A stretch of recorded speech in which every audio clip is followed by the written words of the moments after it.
Hello everyone, welcome back to my channel. It's your favorite girl Hadiza, and this is your all-time favorite YouTube channel, Africa Living with Hadiza.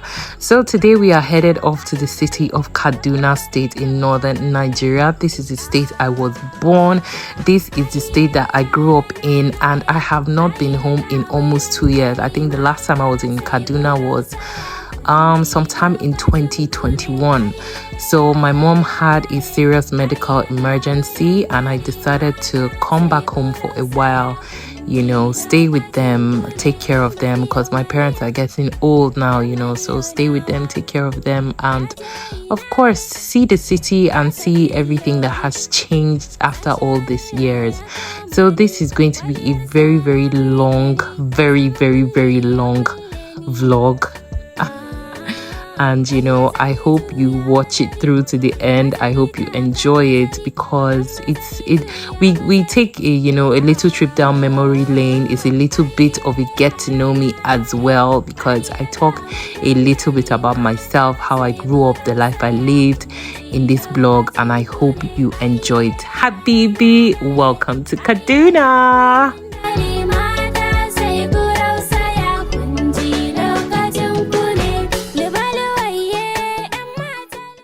So, of course, immediately I got into town, my parents set me up for working.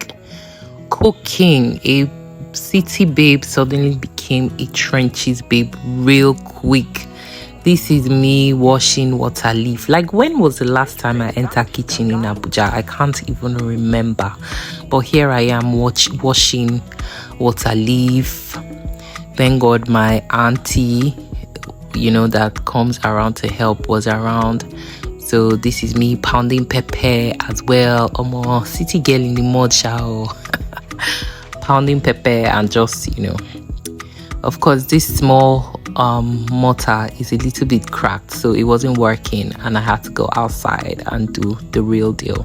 So this is me taking my pounding of pepper to the permanent site. I came outside to use the mortar and the pestle. For those of you who are non-Africans watching this, you might not know what a mortar is and a pestle, but it's something that we use when we want to pound stuff like pepper, and then you don't want to blend it because you don't want it to be too fine. You know, I really wonder, this was like the African way of blending before we had blenders and all of those things. So yeah, this is me pounding away. And then my auntie comes to announce to me that I am not putting my back into it. So she says she will do it for me, and goes pound. City girl in the village. I love it.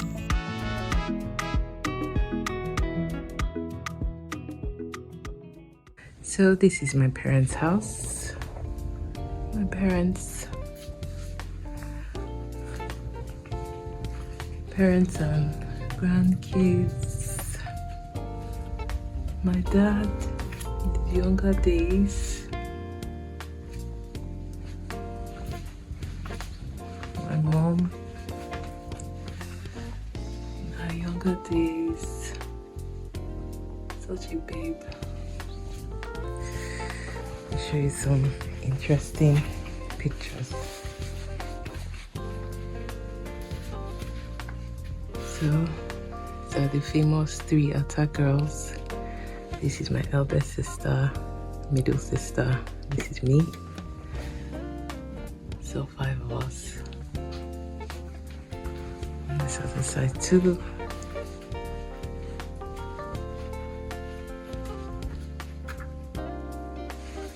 Look at me here. The mustache. I don't know if this was a mustache, but something was going on there.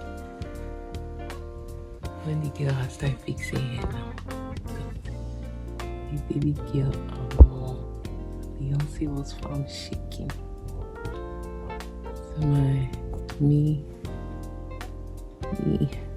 my brother Ibrahim, my sister Zuira, my other sister Zainab, firstborn, the lastborn Abdul, Pops.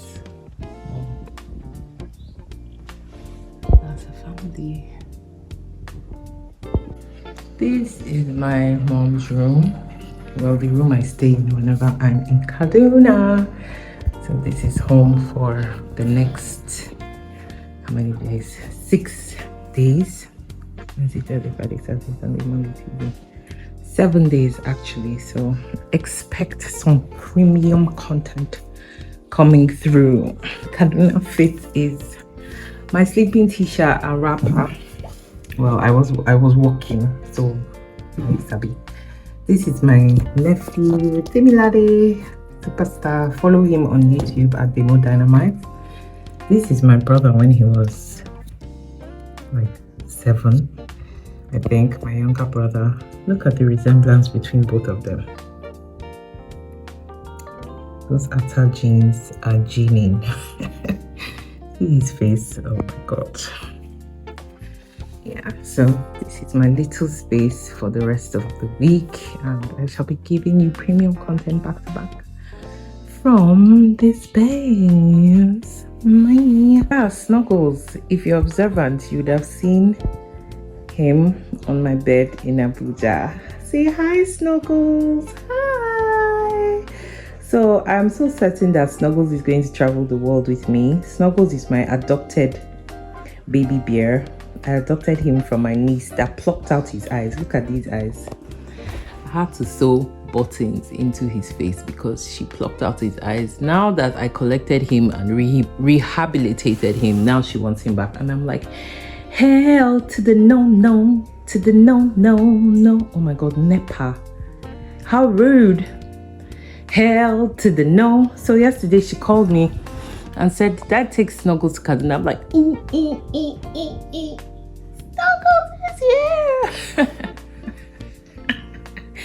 And she screamed to the high heavens, and I was like, yeah, baby, next time. And she actually dashed me Snuggles. So now that I've rehabilitated Snuggles, she wants him back. But this girl by Snuggles, you're gonna be seeing him a lot in my videos, so get used to him. Say bye, Snuggles. Bye. Oh, see my dad that year when he was a handsome man. A heartbreaker, breaking hearts, and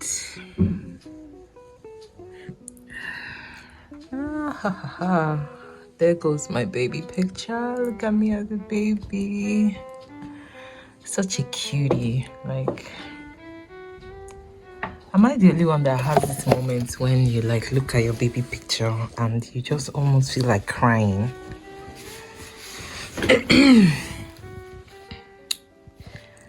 How dirty the picture is. Sometimes I look at my baby picture and I'm just like, God, is this the life that I promised this little girl? Sigh. Anyway, baby girl, we're getting there. As long as we're alive, we're gonna keep getting better. Look at how fat I was, chubby. Look at my double chin, my slanting eyes. Literally still have the same face, but just skinny. How would I say? Slimmer. A slimmer face. So thank God for life. Thank God for life. Shouldn't I even carry this picture with me because I don't even know why it's here. Look at my parents. Bodies. So this is my sister.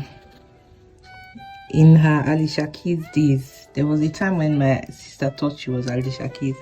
That's the only hairstyle that she would do. It's not showing clearly now. The lighting, I don't know if it's lighting with this thing. Taking off, see. It's clearer now. Look at a gorgeous baby girl Shadaye. My dad, as in, I know that this, my sister, is his favorite child because this frame came all the way from London or somewhere, and he carved her picture neatly. As you can see, carved her picture neatly and put it inside this frame. Look how the baby girl was shining that year. Sister is a fine girl, Sha. Me, I used to be like, so we now are what? We are the meat, abi? Okay, no, we're the shaft, we're the sleeves. Because we don't get any frame. In fact, they didn't even snap us solo picture because we not find rich. Anyway, God day. Oh, God. Now see that who came and fell down his favorite child's picture. Let me just keep it here so that it won't look as if anything happened.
Why you make me bitch?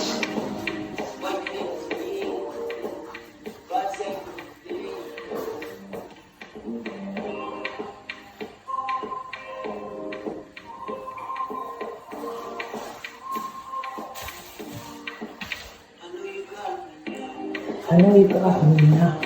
I know you got me now. Why don't you walk me now? Why don't you walk me now? Why don't you walk me now? Now I done lost my mind. Now I done lost my mind. Now I done lost my mind. Now I know you lie.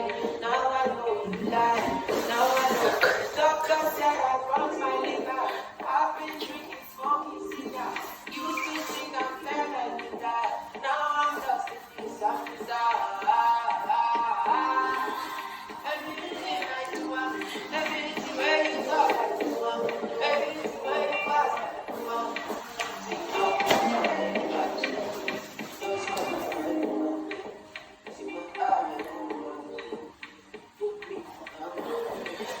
Rome has some very inspiring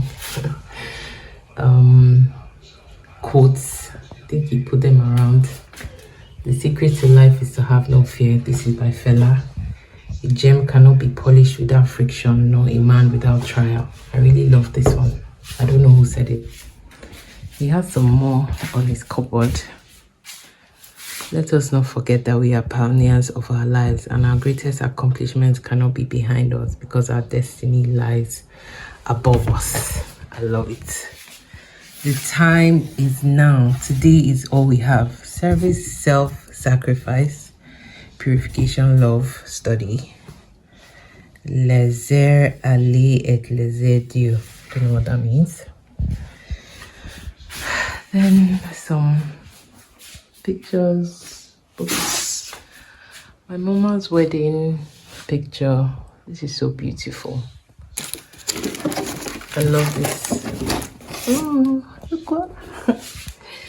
A record. Yeah, my parents used to have a lot of these records. This is Jackson 5 that year. They used to have Fela, a lot of that Egypt 80, Fela's Chronicles that year. I don't know where they all are. Look at it, taped together. I'm going to carry this one. This is a relic. This is a relic now. I don't know the crackhead that broke this thing. I'm sure it's probably my brother. Not this brother, the other one. I'm going to take this with me. Look at my mom's wedding dress. So gorgeous. This is my dream wedding dress. One day, my wedding dress will look exactly, well, not exactly, but I mean, a little tweaks and turns. I love the high neck. I love the long sleeved. That has always been what I've wanted for my wedding. High neck, long sleeve. I love her bouquet. It's so premium. Look at her. She was such a youngin. Did she wear makeup on this day like this? See her eyebrows, her natural hair. Oh, wow, life was so different back then. Like now, look at her natural hair, her natural brows, very light makeup, just keeping it so simple and classy. I love it. I feel like taking this picture with me, but I don't know where I'll keep it. That is in my bag. And I know my dad will be livid if he finds out that I took it. Let's see what happens. This is my sister's baby picture, Zuira. I don't know who wrote the class. This is Abdul's baby picture. The owner of this room. You go, boss. Look at him. All of us had double chin as babies. Fat kids. These are another bunch of gems I found in my dad's room. This, I'm sure a lot of Gen Z will probably not even know what this is. VHS JVC video cassette. This was cassette before DVD. And before this cassette, there was actually one that was even smaller than this. I've been searching, trying to find that one, but I can't find it. So this is Mr. Atababa's, I don't know what this is. Okay, I think it's my brother's naming ceremony. My dad used to really love to record us growing up. Baba's naming ceremony. My dad used to really love to, you know, record us growing up then. He had a lot of videos of us, and I don't know where they are now. This one doesn't have any date on it. I'll transcribe them, and I will probably take my brother's naming ceremony with me. Transcribe it. Then this is Nigeria's journey to nationhood, 1 of 2. Nigeria's journey to nationhood, 2 of 2. So for those who would like to know how my activism journey began, when we were kids, this is what my father used to make us watch. Look at this.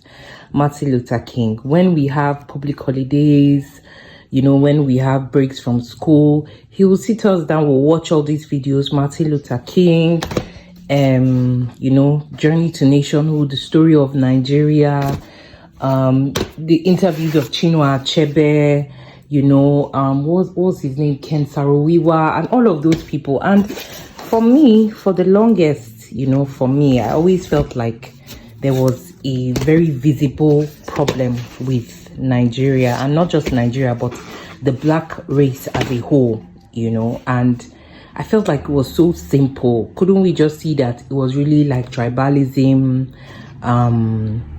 you know, religious divisions, and a little bit of political gains that were putting us in the place that we were, you know. And it was like, can't we just see that this is the problem, you know? And if we get rid of these limitations, we will literally become the biggest nation on earth, you know. So that's where my passion, I would say, for politics, Nigeria, the black race, it started when I was quite young, because I watch all these videos and my blood will boil. I'm just like, God. We had another one on Malcolm X. We had so many black activists, you know, and I'll be so inspired by their story. And it made me start thinking at such a young age, like, why are black people like this? Why is the black race like this? Is there a problem? What happened, you know? And I would sit down, contemplate, read so many books. My dad has a stash of them. If I go to his shelf now, this video will be 1 hour long, you know. the how Europe underdeveloped Africa, Chinua Achebe and all of his writings about Africa, you know, government officials and their writings. And I'll read all these books and I'll just be like, God, why? What's the problem with us? You know, and eventually, as I started growing older, I realized that it wasn't as simple as I thought. Yes, indeed, the realization of what our problems were is simple, but people's interests, greed, the fact that when you're colonized, you are most likely to become a colonizer yourself. These are the issues, you know, and everybody knows that this is the problem, but people are not willing to find solution to this problem because government of a few is more appealing than government of all, you know.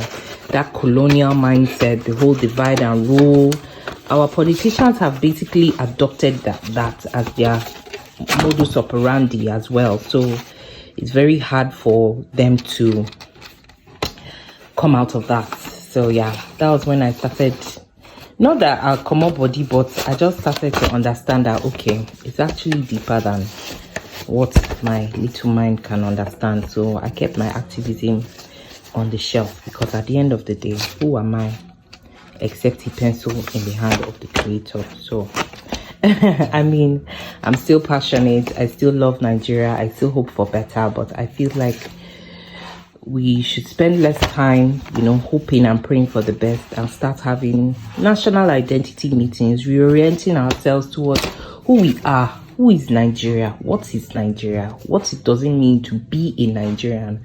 What do we stand for? What are our values as a nation? What do we hold on to?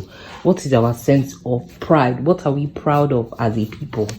You know, those are the main things. So please, before this becomes a political rally, let me drop Nigeria's journey to nationhood. So this drawer used to be like the drawer of doom. Then everybody had a file. In your file, you have your results, you know, your results, basically, your receipts, everything about your education in this file here. So everybody had their file. I don't know. I searched for my own exact file. I can't find it, but I've seen some of my results. This is one of my brother's own, Abdulaziz. It's one of my sister's own. And this is my elder sister's own, Mama's primary school papers, plus tutus. So they put some of mine in here. Pastor Chris and his wife. That year. So I came across this. My JS3 results. JS3 Kabura. Ibrahim Atta Hadiza. 56 English, 50 maths, just average score. Hadiza must not relent effort. This my teacher, sobbing me left, right, and center. Hadiza must intensify her efforts in, what's this? Measurement, geometry, and algebra. So, 51% integrated science, 77 social studies, 81 Hausa, 71 CRK, 77 home ec, 62 creative arts, 58 agriculture, 62 French.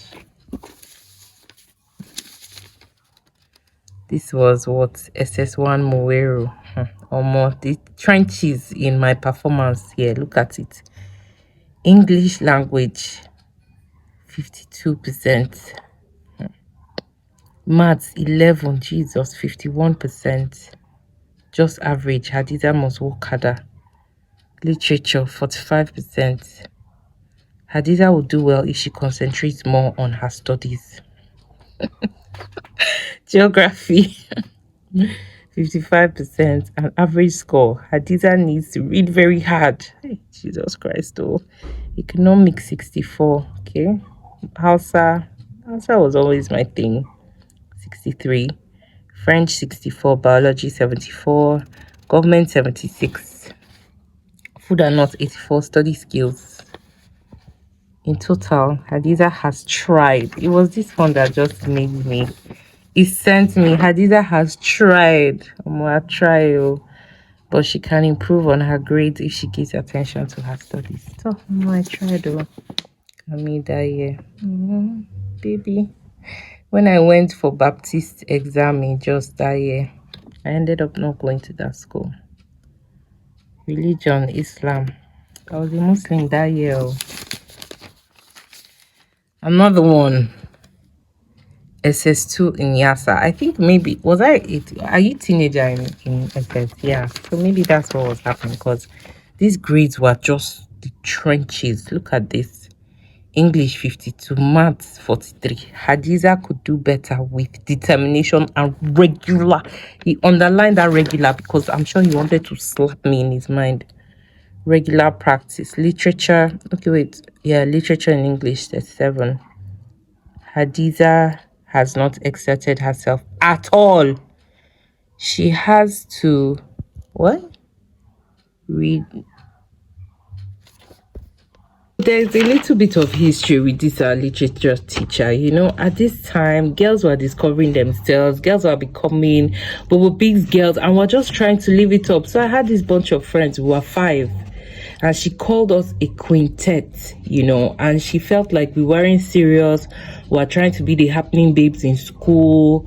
So she really, really despised us and was always failing us, because I felt like I was actually really good in literature. Like, I was excellent. Look at the highest score. This is class maximum, 58.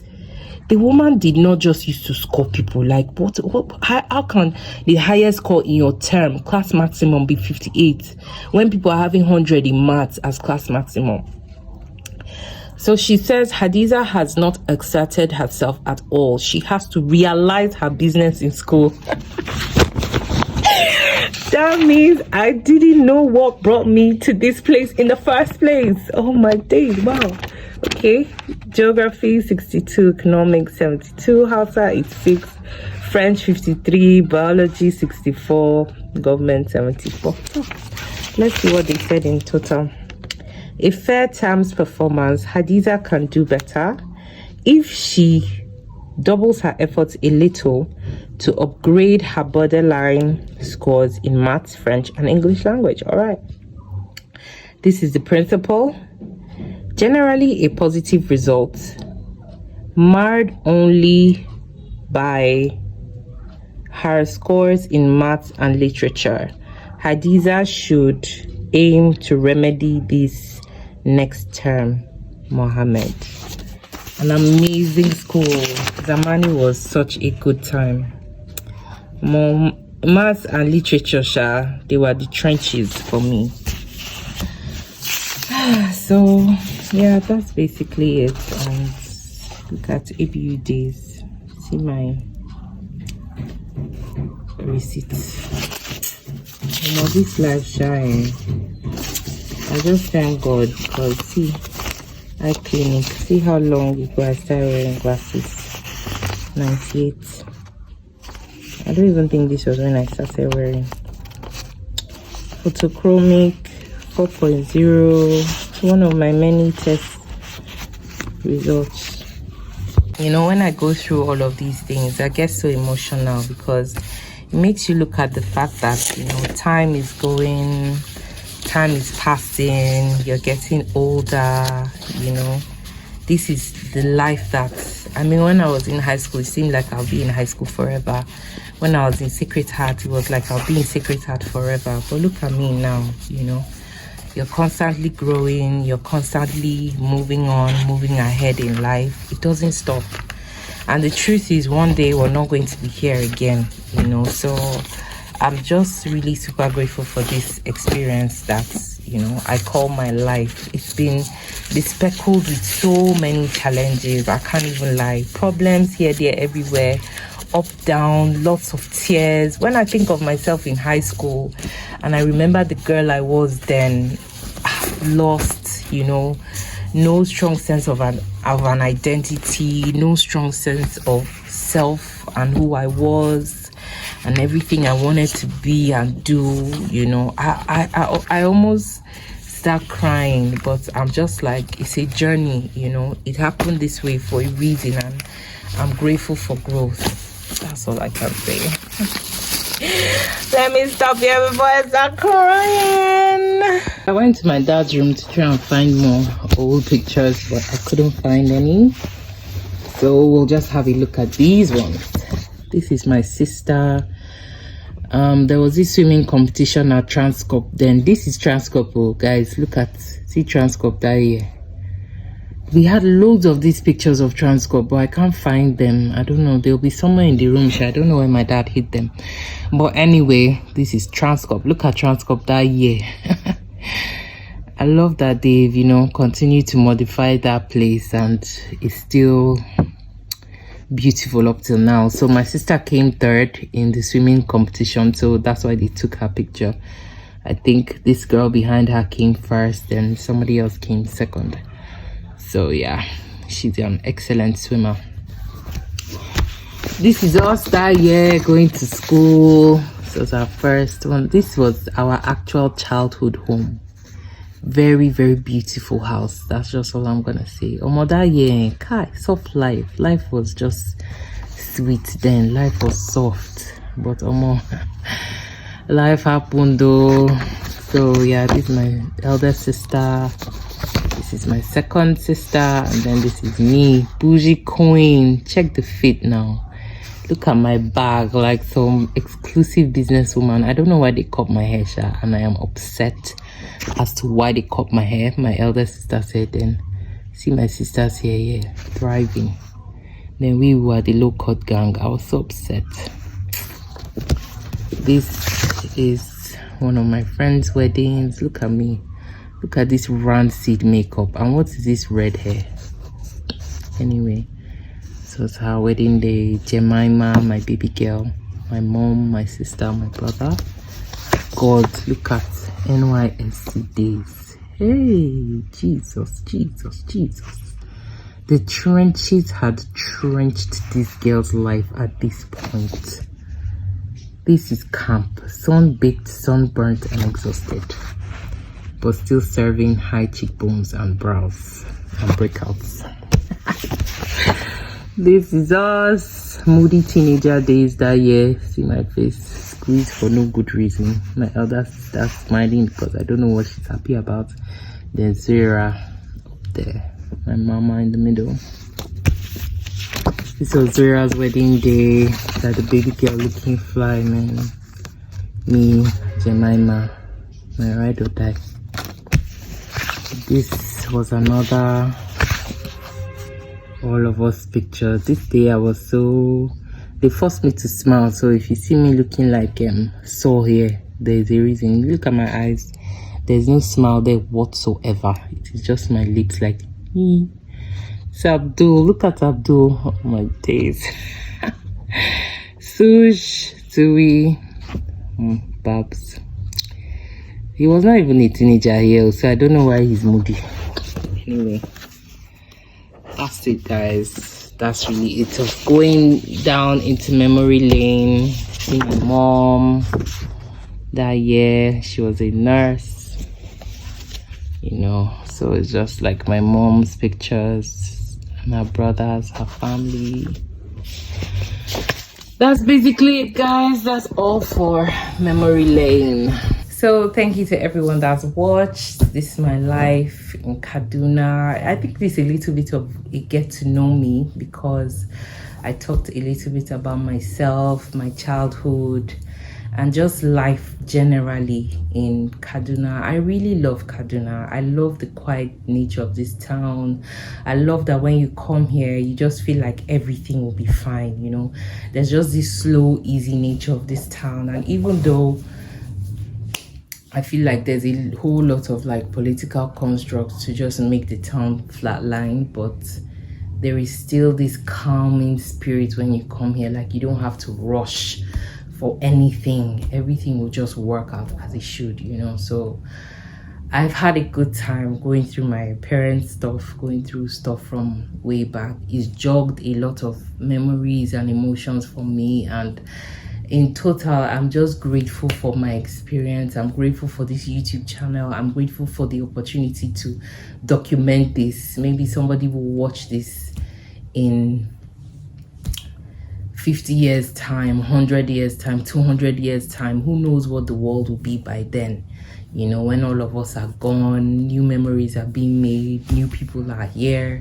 You know, it's life is just so interesting, you know. And I mean, I look at those pictures of my parents and I see them when they were young, the time when it seemed like it was their time, you know. Now they are old. Now it seems like it's our time, but the time is going to come that we're going to be old and gray. And, you know, we're not going to be here eventually. And our own children will take over what we've left for them. You know, I've been so consumed with emotion since I've been here, looking at my parents' wedding pictures, looking at their life back then. I remember how I used to be so upset with my dad at some point in my life. I used to be upset with my mom too. I used to wish I had better. I used to wish that things were different, you know. And I was just so angry with my dad because I felt like he dropped the ball a lot in our life, you know. But now I'm realizing that everything happened as it should happen, you know. The good, the bad, the ugly, the painful, the sorrowful, the tears, the pain, the joys, everything happened because it was leading me to where my life was meant to be, you know. And in as much as I would wish sometimes I could turn back the hands of time and change some things, I'm still grateful for all of these experiences. And I had like an epiphany. I know I'm always having epiphanies, but I had an epiphany since I've been here that I'm just going to let love lead in my life, you know, because what are we here on earth for but to love and experience love and feel love and know love and enjoy love for one another, love for our family, love for our life and our experience, because we're not going to always have it, you know. No matter how there is this feeling of infinity that we have, you know. When you close your eyes and you imagine not being here, you cannot imagine it. That's just the truth. I don't think man has the capacity to imagine himself as non-existent.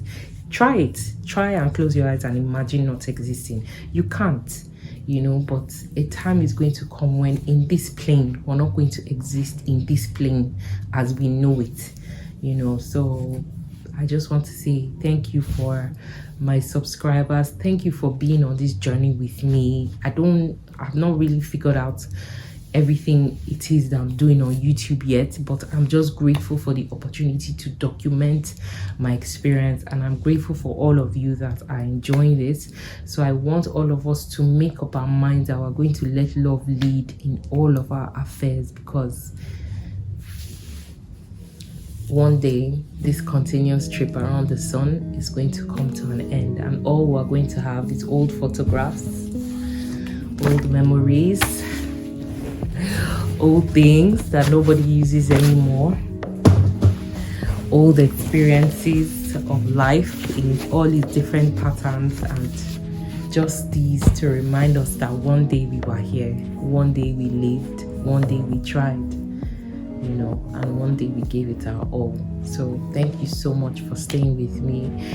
Next week's video is going to be me about town in Kaduna, and I hope you stay and enjoy it. If you have not subscribed and you've watched till this point, I don't know what you're doing, baby. Subscribe please. And I shall see you in my next video. Thank you for staying with me. Bye.